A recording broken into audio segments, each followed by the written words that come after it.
नमस्कार, स्वागत है आप सभी का। आप देख रहे हैं इनसाइट। मैं हूं प्रीति सिंह। आज बात यूपीएससी 100 साल विश्वास, चुनौती और भविष्य की। मैं हूं प्रीति सिंह। सोचिए 1926 में जब ये संस्था स्थापित हुई तब शायद किसी ने नहीं सोचा होगा कि आने वाले दशकों में भारत के लोकतंत्र, बहुविकास और प्रशासनिक अखंडता की ये रीढ़ बनेगी। आज जिस यूपीएससी में लाखों प्रतिभागी शामिल होते हैं उसमें हजारों सफल होते हैं और उनके हाथों में बनती है न सिर्फ प्रशासन बल्कि देश का भविष्य। लेकिन ये सिर्फ एक शताब्दी का उत्सव नहीं है, ये एक दृष्टि है।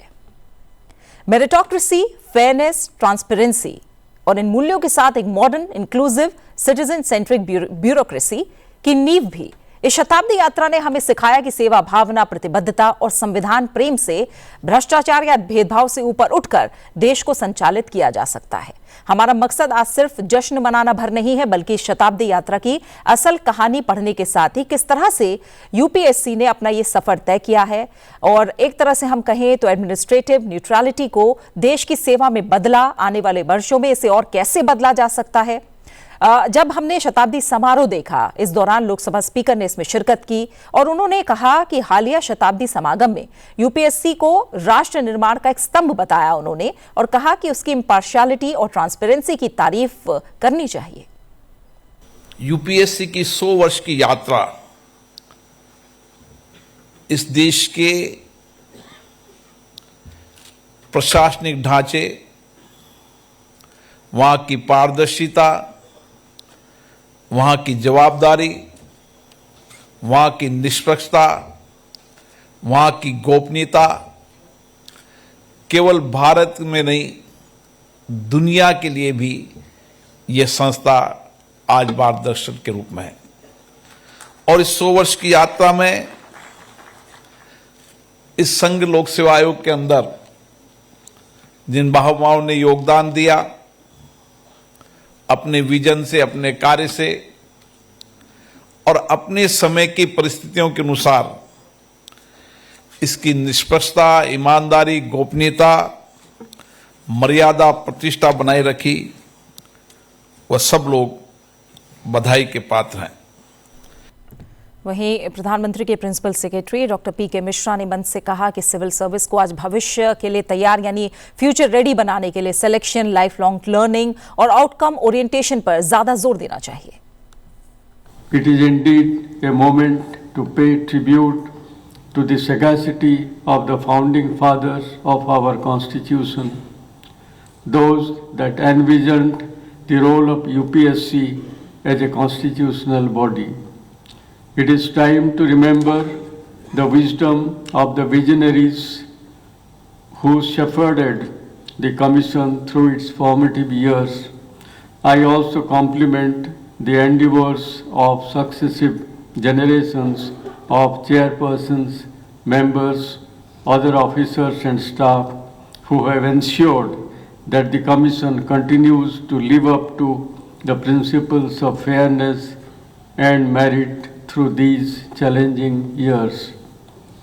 Generations of civil servants drawn from various parts of our diverse country have carried forward the ideals of public duty, impartiality, and service to the nation. They have built institutions, preserved stability, implemented reforms, protected national unity, and upheld constitutional morality. तो आज हम बात कर रहे हैं UPSC की 100 साल के इस शानदार सफर की, इस सफर के सबक की। क्या चुनौतियां बची हैं और आने वाले भारत के लिए यूपीएससी किस तरह से इवॉल्व हो सकती है।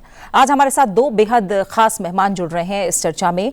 मेरे साथ प्रीति सूदन जी जुड़ी हुई हैं जो कि पूर्व चेयरपर्सन है यूपीएससी की। बहुत बहुत स्वागत और शुक्रिया आपका प्रीति जी हमारे साथ इस चर्चा में जुड़ने के लिए। साथ ही हमारे साथ दुर्गा शंकर मिश्रा जी जुड़े हुए हैं, पूर्व चीफ सेक्रेटरी हैं उत्तर प्रदेश के। दुर्गा शंकर मिश्रा जी, आपका भी बहुत बहुत स्वागत और शुक्रिया हमारे साथ इस चर्चा में शामिल होने के लिए। प्रीति जी, शुरुआत आपके साथ कर रही हूँ। यूपीएससी ने 1 अक्टूबर 2025 को अपनी शताब्दी पूरी की। 100 वर्षों में इसकी पहचान एक मेरिट बेस्ड और एक तरह से कहें कॉन्स्टिट्यूशनली प्रोटेक्टेड संस्था के रूप में मजबूत हुई है। यूपीएससी की 100 साल की संस्थागत विरासत को आप कैसे देखती हैं, अपने शब्दों में कैसे इसे परिभाषित करेंगी? क्या ये सिर्फ एक परीक्षा आयोग है या भारत की गवर्नेंस आर्किटेक्चर का सबसे महत्वपूर्ण स्तंभ? आपने ठीक कहा कि ये I think this is a very important pillar of governance architecture of our country. और अगर एक सेंटेंस में मुझे बोलना हो कि ये 100 इयर्स की जर्नी को डिफाइन अगर करना हो, तो मैं ये कहूंगी कि ये एक इंस्टीट्यूशन है जिसने अपना मैंडेट पूरी क्रेडिबिलिटी, फेयरनेस और निष्ठा से निभाया है। और इसका जो क्रेडिट है वो I would say to the processes of UPSC, to the critical will which has kept this institution absolutely insulated, and also जैसे कि हमारे महानुभावों ने कहा, आपने अभी प्ले भी करा उनकी एड्रेस के कुछ पार्ट्स, कि जो इतने सालों से यहाँ पे मेंबर्स या चेयरपर्सन, चेयरमैन यहाँ पर काम किए हैं, उन सब ने इसकी निष्ठा को बनाए रखा है।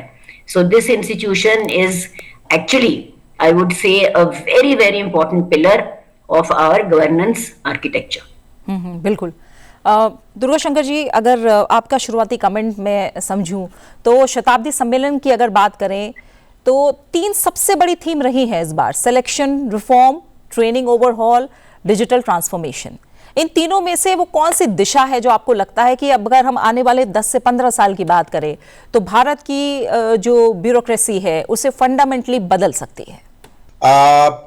ये जो 3 बातें आपने कही, इनमें मुझे लगता है कि पहला तो यूपीएससी के परव्यू में है सिलेक्शन प्रोसेस। सिलेक्शन प्रोसेस में काफी कुछ परिवर्तन की आज मुझे लगता है आवश्यकता है, ये देखते हुए कि जिस प्रकार से सिलेक्शन के लिए आज इतने सारे कोचिंग इंस्टीट्यूशंस भरे पड़े हुए हैं, या सिलेक्शन के माध्यम से जो जिस प्रकार की आज जो माननीय प्रधानमंत्री जी विकसित भारत 2047 की का एक विजन लेकर के देश को आगे बढ़ा रहे हैं, उसके लिए जैसे प्रशासकों की आवश्यकता है, जिस प्रकार के कमिटमेंट की जरूरत है, जो पब्लिक के साथ एक सिटीजन सेंट्रिसिटी होनी चाहिए, जो प्रॉब्लम सॉल्विंग या रिजल्ट ओरिएंटेशन होना चाहिए, जो हमारी आज नई टेक्नोलॉजी के माध्यम से जो देश परिवर्तित हो रहा, उसके लिए ऐसे लोगों को सेलेक्ट करने के लिए मुझे लगता है कि परीक्षा की प्रणाली में जो सिलेक्शन प्रोसेस है जो 1979 से स्टार्ट किया गया था, प्रीलिम, मेंस और इंटरव्यू का, इसमें कुछ परिवर्तन की आवश्यकता है। ऐसा नहीं कि इसमें परिवर्तन नहीं हुआ। 79 के बाद, कोठारी कमीशन के बाद बहुत सारी चीजें परिवर्तित की गई हैं, लेकिन उसके बावजूद भी अभी काफी कुछ गुंजाइश है। दूसरा जो आपका प्रशिक्षण है, मैं आप बताएं, मैं डिटेल में जाऊंगा कि जो मेरे अपने अनुभव है, जो प्रशिक्षण है, प्रशिक्षण में भी, क्योंकि जिस प्रकार से मैं उत्तर प्रदेश का मुख्य सचिव रहा हूं, भारत सरकार में सचिव रहा, जो जिस प्रकार के अधिकारियों को, जो नई जनरी अधिकारी आ रहे हैं, नए लोग आ रहे हैं, उनमें कैसे एक संवेदनशीलता हो पब्लिक के प्रति, अच्छा, जो कैसे एक उनके मन में एक दृढ़ विश्वास हो कि हम कैसे देश को, जो अपेक्षा माननीय प्रधानमंत्री जी कह रहे हैं कि देश को हमें विकसित करना है और भी एक सीमित समय में विकसित करना, तो उसके लिए एक संकल्प और संकल्प से सिद्धि ले जाने के लिए उतना बड़ा उत्साह हो, ऊर्जा हो और पूरा का पूरा एक कमिटमेंट हो उस संकल्प को बनाने के लिए।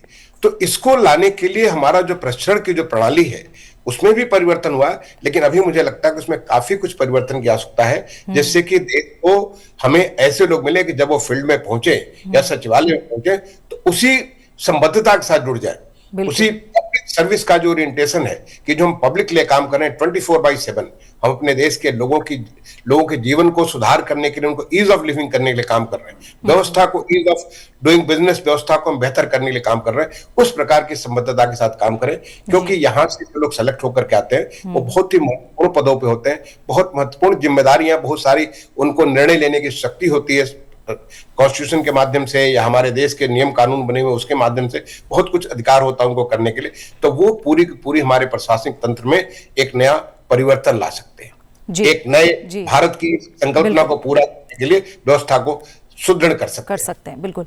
प्रीति जी, जब हमने लोकसभा अध्यक्ष का संबोधन सुना, लोकसभा अध्यक्ष ओम बिरला ने यूपीएससी को impartial pillar of nation building बताया, ट्रस्ट कहा इसकी सबसे बड़ी पूंजी है, एक तरह से शताब्दी सम्मेलन में बहुत दिलचस्प बात सामने आई कि यूपीएससी ने अगले 25 वर्षों के लिए अपनी प्रायोरिटीज बिल्कुल साफ कर दी हैं।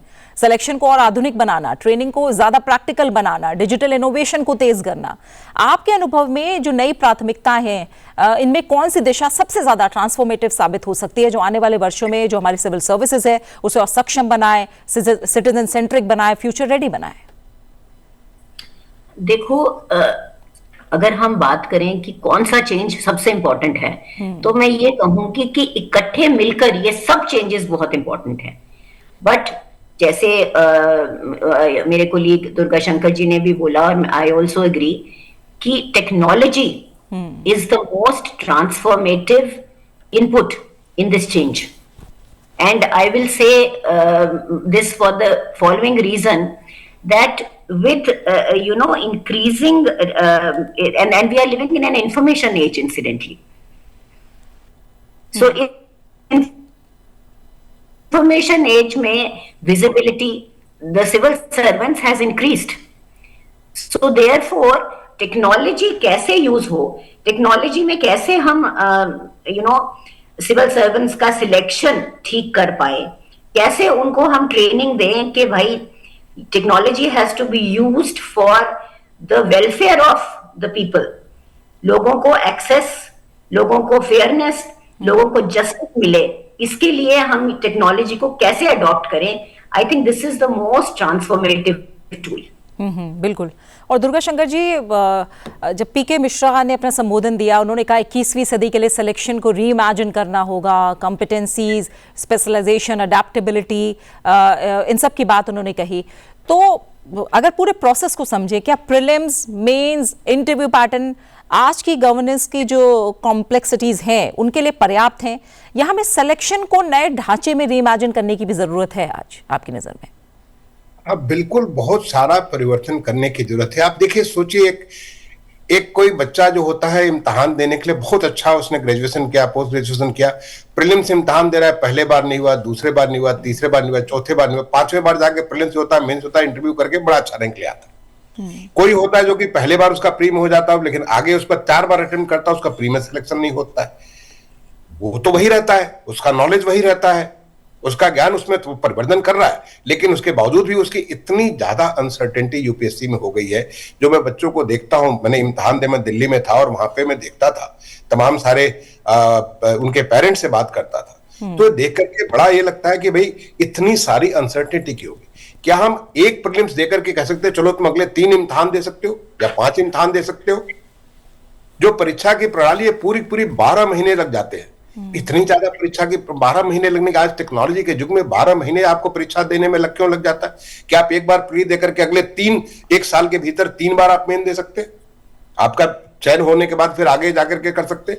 इसको आप आज की डेट में टेक्नोलॉजी असिस्टेड कई बड़ी सारी चीजें आप इसको प्रयोग कर सकते हैं। इसके साथ ही साथ बहुत सारे ऐसे लोग आते हैं जो मैंने फील्ड में देखा, जो मैंने लोगों को महसूस किया कि आप जानकारी तो बहुत रखते हैं। देखिए, डिजिटल के बारे में काफी सारा ट्रांसफॉर्मेशन यूपीएससी ने किया और पूरे देश में डिजिटल का तो एक क्रांति आई हुई है, इतना सारा परिवर्तन हो रहा है। लेकिन कहां आवश्यकता है कि हमारी जो इनकी जो परीक्षा की प्रणाली है, परीक्षा की प्रणाली में आज कोई इंजीनियरिंग का इम्तिहान दे रहा है, कोई फिजिक्स का दे रहा है, कोई हिस्ट्री दे रहा है, कोई ज्योग्राफी, क्या जरूरत है? सारे के सारे हम पब्लिक सर्वेंट बनाने वाले हैं कि हम एक कॉमन एग्जामिनेशन नहीं कर सकते हैं क्या?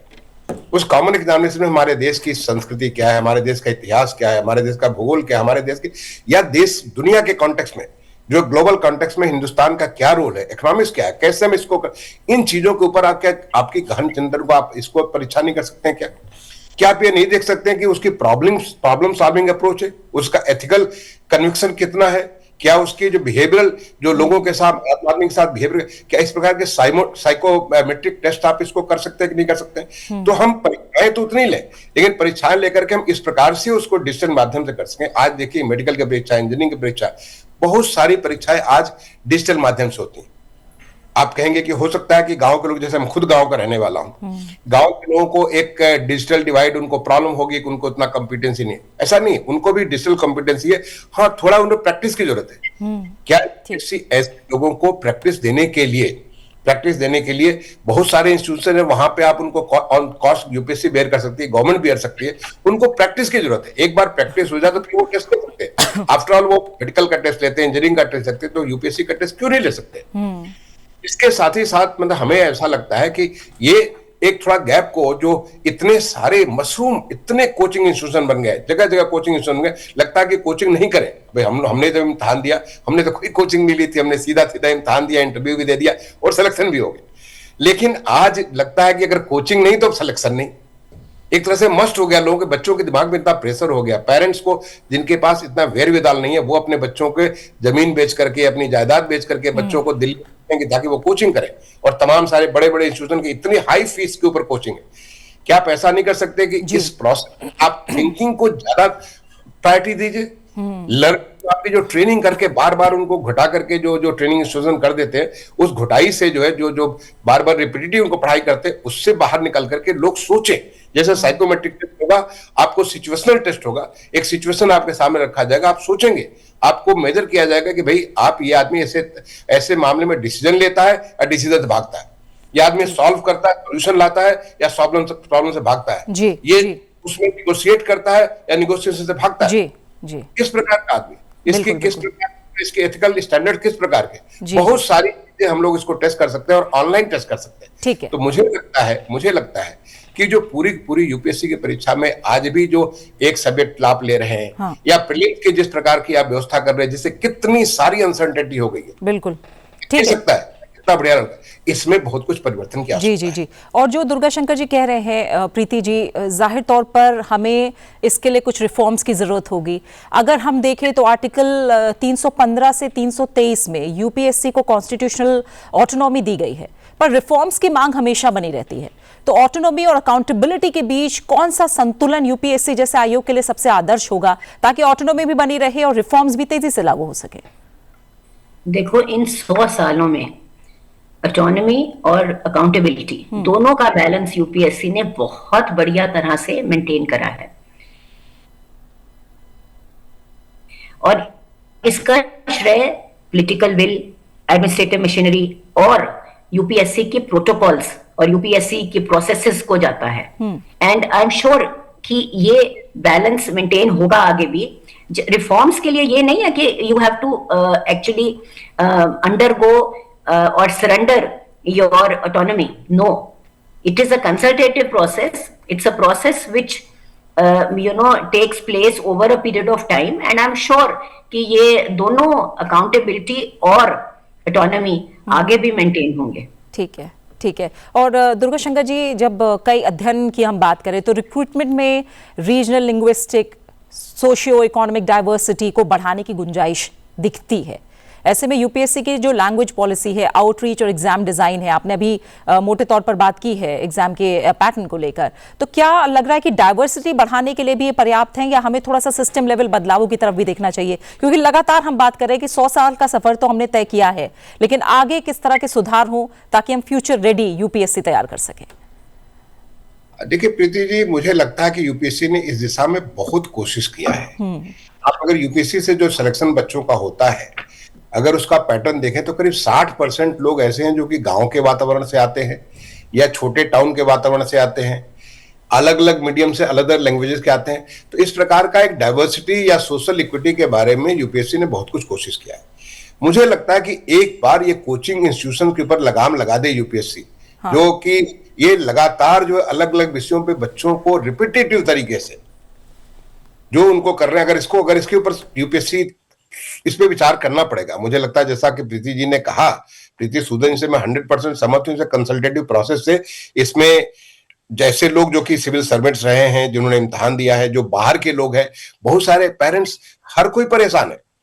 जो लगता है कि जब तक कोचिंग नहीं किए, 1 बार दिए, 2 बार दिए, 4 बार दिए, 5 बार दिए, लगता है कि एक प्रकार से हनुमान जी की पूंछ जैसे लंबी होती चली जाती है और एक मरीचिका जैसे आपको आगे बढ़ाती चली जाती है। जी। तो इस चीज को दूर करने के लिए अगर हमें एग्जामिनेशन के प्रोसेस को शॉर्टन कर दिया जाए, और दूसरा आपको इतने बड़ा, मैंने सोचे कि 32 साल की उम्र तक, और वो जाकर के 37 साल बच जाता है, 37 साल की उम्र तक आप इम्तिहान दे रहे हैं, 38 साल में आप ज्वाइन करेंगे, इतने एज में आप इतने परिपक्व हो जाते हैं कि क्या आप फील्ड की जो बहुत सारी चीजें अपने आप को ढालना पड़ता है, क्योंकि ये बहुत आवश्यक है।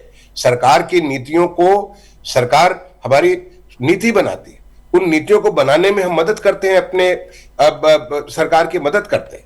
दूसरा हमारा काम, उसको रियली जो असली काम जो होता है, सबसे बड़ा चैलेंज एग्जीक्यूशन का। जब तक आप जमीन पे जो सरकार की नीतियां हैं उन नीतियों को सही तरीके से एग्जीक्यूट नहीं करेंगे तो अच्छी से अच्छी नीति भी बेकार हो जाती है। ठीक है। और ये एग्जीक्यूट करने के लिए आपके पास कमिटमेंट चाहिए, आपके पास ड्राइव चाहिए, आपके पास बिल्कुल मॉरल स्ट्रेंथ चाहिए। आपको जो है अपना नहीं, क्योंकि ये पब्लिक सर्विस है, ये आपको लोगों के लिए आपको जीना है, लोगों के लिए काम करना है। तो इस प्रकार की भावना उनमें लाने के लिए जब तक कि हमें, इसलिए मैंने कहा जो शुरू में कि ट्रेनिंग भी बहुत ज्यादा आवश्यक है। आज हमारा यूपीएससी के बाद जो ट्रेनिंग होती है, ट्रेनिंग में हम बहुत सारे रूटीन की चीजें कराते हैं। हम चीजों की जरूरत क्या है? आज देश हमारा इतना बदल गया है, पिछले 10-11 सालों में देश ने इतना बदलाव लाया है, और बदलाव उस और तेजी से बदलाव ला रहा है कि आप उसके अनुरूप नहीं अपने आप को ढाल सकते। ये ट्रेनिंग बहुत ज्यादा आवश्यकता है। तो मुझे लगता है कि इस पर विचार होना चाहिए, इस पे गहन चिंतन होना चाहिए, और उसके बाद कुछ सख्त निर्णय लेने की आवश्यकता। हो सकता है कि आपको लगे, मैं इसलिए कह रहा हूं कि यूपीएससी ने बहुत काम किया। आई मस्ट कॉम्प्लीमेंट यूपीएससी के जितने सारे फॉर्मर चेयरमैन, जितने सारे मेंबर्स, जितने सारे लोग इसके साथ जुड़े रहे, उन्होंने बहुत शानदार काम किया। करीब 2 लाख से ज्यादा लोगों को उन्होंने सिलेक्शन किया पिछले 100 सालों में। लेकिन आने वाले भारत के लिए हमें एक नए किस्म के प्रशासक की आवश्यकता है। उस नए प्रशासक को बढ़ने के लिए और उसको आगे बढ़ाने के लिए इसमें कुछ कठिन निर्णय लेने होंगे। मुझे लगता है इस पे गहन चिंतन की आवश्यकता है। ठीक है। प्रीति जी, बहुत सारी बातें हैं जो दुर्गा शंकर जी ने बताई हैं, खासकर सुधारों को लेकर। थोड़ा सा 2 बातें हैं, क्योंकि आपने पहले ही कहा था कि टेक्नोलॉजी को जितना ज़्यादा से ज़्यादा हम अपनाएंगे उतना बेहतर होगा, और दुनिया के जो कई सारे चयन आयोग हैं वो AI बेस्ड टेस्टिंग, सिमुलेशंस और डिजिटल असेसमेंट अपना रहे हैं। क्या यूपीएससी को भी अब next generation tools, AI evaluation, behavioural simulations, case based testing, ये सभी अपनानी चाहिए? जैसा आपने शुरू में भी कहा था, टेक्नोलॉजी में क्या हम इस दिशा में जाएं, और कैसे फेयरनेस और ट्रांसपेरेंसी प्रभावित होगी, कैसे प्रभावित होगी? और दूसरा जो मेरा सवाल है, क्योंकि समय थोड़ा कम है, मैं चाहूंगी उस पर भी आप रिएक्शन दें। जो ट्रेनिंग प्रोसेस है वो एक तरह से प्रोसेस ओरिएंटेड से आउटकम ड्रिवन बनाने पर जो चर्चा है वो काफी तेज है। लिबासना की बात करें, उसका मॉडल बदलने की जरूरत भी कई बार मानी जाती है। तो देश की गवर्नेंस तेजी से बदल रही है, digital India, AI based system, data driven policy, citizen centric delivery. ऐसे में लिबासना और हमारे तमाम जो ट्रेनिंग इंस्टीट्यूट्स हैं, किस तरह से नई सोच, नए टूल्स और नेक्स्ट जनरेशन लीडरशिप स्किल्स के साथ भविष्य का जो एडमिनिस्ट्रेटर है उसे तैयार कर सकते हैं? तो आपने 2 मुद्दे पूछे। पहले मुद्दे पे पहले मैं बोलूंगी कि AI इवैल्यूएशन या use of technology in evaluation, in से setting examination papers, we must remember that AI is a tool, it's not an end in itself, number 1।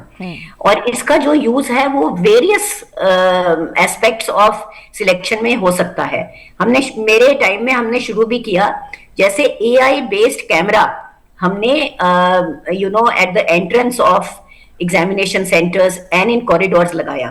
उससे हमें फायदा भी हुआ। तो वी आर स्टडिंग, और यूपीएससी इस मुद्दे पे बहुत ही आई वुड से वाइजली काम कर रहा है।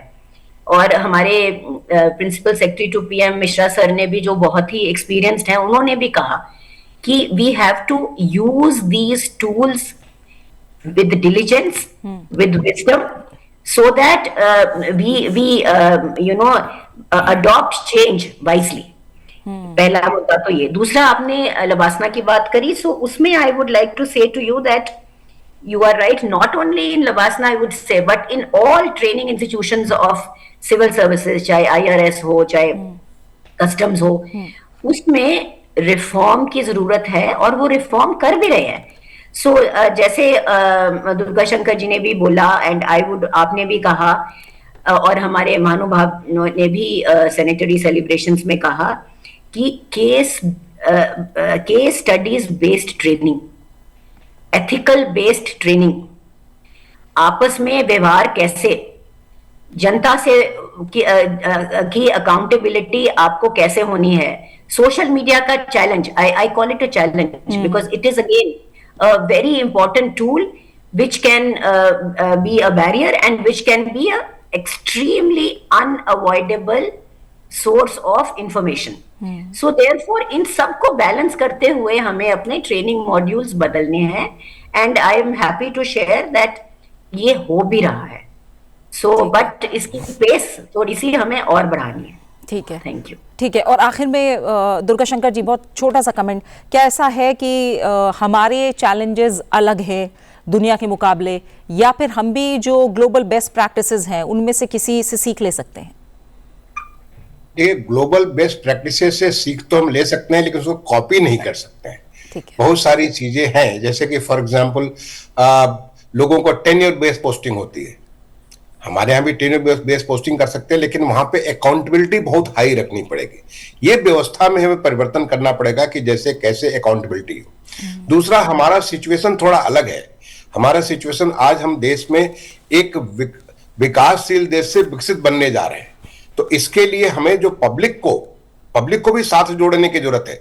पब्लिक को उस लेवल पे ला करके, जो हमारे ऐसे लोग हो जो वंचित हो, दलित हो, जो ऐसे लोग हैं जिनको उनको बहुत सारा उनको स्ट्रेंथन करना है, उनको ताकत देनी है, जैसे शिक्षा के माध्यम से, स्वास्थ्य के माध्यम से, तमाम सारे सोशल इंस्टीट्यूशन उसके माध्यम से उनको ताकत देनी है, जिससे कि वो इस पूरी जो विकास की यात्रा उसमें सहभागी बने। हमें एक जो स्टेटस कोइस्ट नेचर है, जो माननीय प्रधानमंत्री जी कहते हैं फाइल में ही आपका जो सारा लाइफ चला जाता है, तो फाइल में लाइफ आपको स्टेटस को बनाने के लिए नहीं, बल्कि परिवर्तन के लिए। ये देश परिवर्तनशील है। देश आज बहुत नए नए चेंजेस देख रहा है। आज जिस प्रकार से हर एक सेक्टर में वाइब्रेंसी है, उस वाइब्रेंसी को और तेज करने की जरूरत है। और उसके लिए इस नया जनरेशन जो हमारा एडमिनिस्ट्रेटर बने, उनका सिलेक्शन प्रोसेस से लेकर के उनको जो है, चाहे उनमें अकाउंटेबिलिटी को बेहतर कैसे कर सके, सिस्टम में कैसे उनको ज्यादा संवेदनशील बना सके, कैसे लोगों तक, जैसे प्रीति जी कह रही थी कि लोग कैसे लोगों के साथ व्यवहार करें, वो बहुत इंपॉर्टेंट है। बिहेवियर चेंज बहुत इंपॉर्टेंट है, कैसे वो निर्णय ले, इन सारी चीजों के ऊपर बहुत कुछ सोचने की जरूरत है। और मुझे लगता है कि इसके ऊपर, जैसा आप बता रही थी प्रीति जी, कि इस पर काम चल रहा है। निश्चित तौर पर ये परिवर्तन अगर नहीं होगा तो हमें जो विकसित भारत का जो लक्ष्य है समय से पूरा करने का, उसमें करने में हमें कुछ कठिनाई आ सकती है, क्योंकि अल्टीमेटली जो इंस्ट्रूमेंट ऑफ गवर्नेंस जो कि रिजल्ट देने वाले हैं, जो तमाम सारे सर्विसेज के माध्यम से ये सर्विसेज हैं, और इनके साथ जो सबऑर्डिनेट स्टेट गवर्नमेंट की सर्विसेज होती हैं, और तमाम सारी इसकी सपोर्टिव हमारी जो टेक्नोलॉजी की जो सर्विसेज होती है, उन सबको मिल करके इस देश को एक साथ विकसित भारत बनाना है 2047 के। बिल्कुल बिल्कुल। और इसी के साथ समय चर्चा का यहीं पूरा हो गया है। दुर्गा शंकर जी, बहुत बहुत शुक्रिया आपका। प्रीति सुदन जी, बहुत बहुत शुक्रिया आपका इस चर्चा में हमारे साथ हिस्सा बनने के लिए। तो एक तरह से जो चर्चा है उसमें हमने देखा कि यूपीएससी का जो 100 साल का सफर है, इसे तो हमने याद किया ही, कुछ सवाल उठे हैं, चुनौतियां भी हमने गिनी है, भविष्य के रास्ते ढूंढने की कोशिश की। अगर यूपीएससी अपनी जो इंस्टीट्यूशनल ऑटोनॉमी है उसके साथ ही modern selection tools, continuous training और अधिक इंक्लूजन पर कदम बढ़ाए, तो अगले 25 साल में ये ना सिर्फ देश के एडमिनिस्ट्रेटिव एक्सीलेंस बनाए रख सकता है, बल्कि जो नए प्रकार के प्रबंधक हैं उन्हें तैयार कर सकता है। जाहिर है हम 2047 के विकसित भारत के लिए जो बेहतर ब्यूरोक्रेसी है उसे बना सकते हैं। और इसी उम्मीद के साथ इनसाइट में फिलहाल मेरे साथ इतना ही। आप बने रहिए सनसेट टीवी के साथ। नमस्कार।